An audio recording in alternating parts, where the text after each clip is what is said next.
একটা বানর এই নারিকেল গাছটার মধ্যে আটকা পড়ে গেছে। তো নারিকেল গাছের মাঝখানে একটা গর্ত দেখা যাইতেছে, হয়তোবা সেইখানে এই সাপটার বাসা ছিল।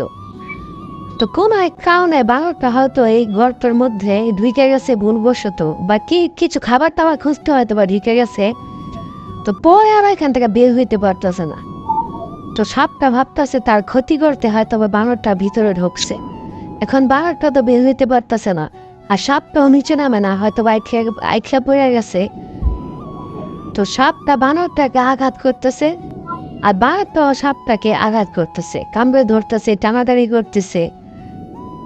আসলে এখানে বানরটা কিন্তু বের হইতে পারতেছে না। হ্যাঁ, বানরটা বের হইতে পারতেছে না। দেখেন, নিরহ প্রাণী, আল্লাহ সৃষ্টি, ওরা দুইজনকে শত্রু ভাবতেছে।